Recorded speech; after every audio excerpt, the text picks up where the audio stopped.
Welcome back. ಇದು republic ಕನ್ನಡದ election exclusive. ಇದು ನಮ್ಮಲ್ಲಿ ಮಾತ್ರ. ನಾವೇ ಬ್ರೇಕ್ ಮಾಡಿದಂಥ ಸುದ್ದಿ. ಈಶ್ವರಪ್ಪ ಅವರಿಗೆ ಅಮಿತ್ ಶಾ ಅವರಿಂದ ಕರೆ ಬಂದಿದೆ. ನಾಳೆ ದೆಹಲಿಗೆ ಬರುವಂತೆ ಬುಲಾವು ಬಂದಿದೆ. ಇದನ್ನು ಸ್ವತಃ ಈಶ್ವರಪ್ಪನವರು ಕೂಡ ಒಪ್ಕೊಂಡಿದ್ದಾರೆ. ಆದರೆ ಯಾವುದೇ ಕಾರಣಕ್ಕೂ ಕೂಡ ನಾನು ಸ್ಪರ್ಧೆಯಿಂದ ಹಿಂದೆ ಸರಿಯಲ್ಲ. ಒಂದು ವೇಳೆ BJP ರಾಜ್ಯಾಧ್ಯಕ್ಷರನ್ನು ನಾಳೆ ಬೆಳಿಗ್ಗೆ ಚೇಂಜ್ ಮಾಡಿದರೆ ಪಕ್ಷದಿಂದ ಹಿಂದೆ ಸರಿತೇನೆ, ಅಂದರೆ ಸ್ಪರ್ಧೆಯಿಂದ ಹಿಂದೆ ಸರಿತೇನೆ ಅನ್ನುವಂಥ ಒಂದು ಹೇಳಿಕೆಯನ್ನು ಕೊಟ್ಟಿದ್ದಾರೆ. ಇವತ್ತು ಅಮಿತ್ ಶಾ ರಾಜ್ಯ ಪ್ರವಾಸದಲ್ಲಿದ್ದಾರೆ. ಭಾಳ ಮುಖ್ಯವಾಗಿ ಬೆಂಗಳೂರು ಗ್ರಾಮಾಂತರದಲ್ಲಿ ಅವರ ರೋಡ್ ಶೋ ಇದೆ. ಬೆಂಗಳೂರಿನಲ್ಲಿ ಸರಣಿ ಮೀಟಿಂಗ್ಗಳನ್ನು ಮಾಡ್ತಾ ಇದ್ದಾರೆ. ಈ ನಡುವೆ ಸಂಘಟನಾ ಕಾರ್ಯದರ್ಶಿ ರಾಜೇಶ್ ಅವರ ಮುಖಾಂತರ ಈಶ್ವರಪ್ಪ ಅವರನ್ನು ಮಾತನಾಡಿಸುವಂಥ ಪ್ರಯತ್ನವನ್ನು ಮಾಡಿದರು.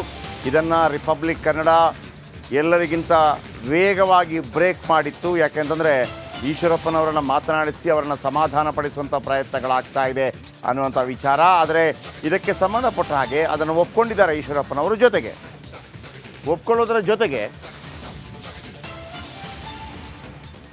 ನಾಳೆ ದೆಹಲಿಗೆ ಹೋಗ್ತೇನೆ ಅನ್ನುವಂಥ ಮಾತನ್ನು ಕೂಡ ಹೇಳಿದ್ದಾರೆ.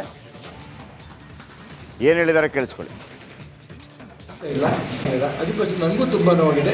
ಇಡೀ ಕರ್ನಾಟಕ ರಾಜ್ಯದ ಕಾರ್ಯಕರ್ತರು ಭಾರತೀಯ ಜನತಾ ಪಾರ್ಟಿ ಶುದ್ಧೀಕರಣ ಆಗಬೇಕು ಅಂತ ಅವರು ಅಪೇಕ್ಷೆ ಪಟ್ಟಿರೋದಕ್ಕೋಸ್ಕರ ನಾನು ಸ್ಪರ್ಧೆ ಮಾಡ್ತಿದ್ದೀನಿ ಅಂತ ಹೇಳಿದ್ಮೇಲೆ ಕೊನೆಗೆ ಅವರು ನಾಳೆ ದಿನ ದೆಹಲಿಗೆ ಬರಬೇಕು, ನಿಮ್ಮ ಹತ್ರ ನಾನು ಮಾತಾಡ್ತೀನಿ ಅಂತ ಹೇಳಿದರು.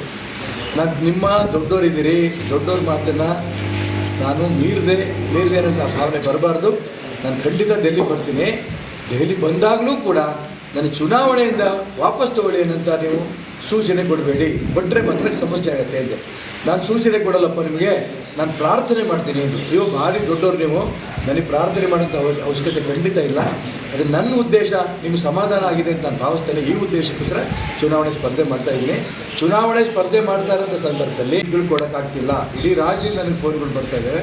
ಒಬ್ಬರಿಗೂ ಕೊಡಲಿಲ್ಲ ಯಾವ ನ್ಯಾಯ, ಹಿಂದುಳಿದವ್ರಿಗೆ ಯಾಕೆ ಮೋಸ ಮಾಡ್ತಾ ಇದ್ದೀರಿ, ಈ ಮಾತನ್ನು ಕೂಡ ಹೇಳ್ತಾ ಇದ್ದಾರೆ. ಎಲ್ಲ ಹಿಂದುಳಿದವ್ರ ಬಗ್ಗೆ, ದಲಿತರ ಬಗ್ಗೆ ಮತ್ತು ಪಕ್ಷದಲ್ಲಿ ಇರೋಂಥ ಅವ್ಯವಸ್ಥೆ ಸರಿ ಮಾಡಬೇಕು ಅನ್ನೋ ಉದ್ದೇಶದಿಂದ ನಾನು ಚುನಾವಣೆ ಸ್ಪರ್ಧೆ ಮಾಡ್ತೀನಿ ಅಂತ ಹೇಳಿದ್ದಾರೆ. ಅದಕ್ಕೆ ಅವ್ರು ಹೇಳಿದ್ರು, ಈ ವಾಪಸ್ ತಗೊಳ್ಳಿ, ಚುನಾವಣೆ ನೀವು ಸ್ಪರ್ಧೆ ಮಾಡೋಕ್ಕೆ ಹೋಗಬೇಡಿ, ನೀವೇನೇನು ಅಪೇಕ್ಷೆ ಪಟ್ಟಿದ್ರು ಅದೆಲ್ಲೂ ಕೂಡ ಮುಂದೆ ಮಾಡೋಣ ಅಂತಂದರು. ನಾನು ಅವ್ರಿಗೆ ಡೆಲ್ಲಿಗೆ 3 ತಿಂಗಳ ಕೆಳಗೆ ಹೋಗಿದ್ದೆ. ಇದಷ್ಟು ನಾನು ಹೇಳಿ ಬಂದೆ.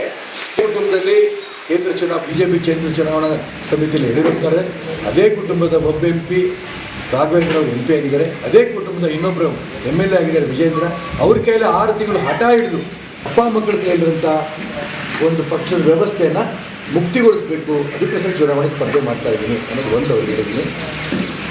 ಎರಡನೇದು, ಇಡೀ ರಾಜ್ಯದ ಕಾರ್ಯಕರ್ತರು ನೊಂದಿದ್ದಾರೆ, ಪಕ್ಷವನ್ನು ಕಟ್ಟಿರೋರು ಕಟ್ಟದೇ ಇರೋರು. ಹಾಗಾಗಿ ಅವರೆಲ್ಲರಿಗೂ ಸಮಾಧಾನ ಆಗಬೇಕು, ಸರಿಯಾದ ಪಕ್ಷ ಆಗಬೇಕು ಅನ್ನೋದು ಉದ್ದೇಶ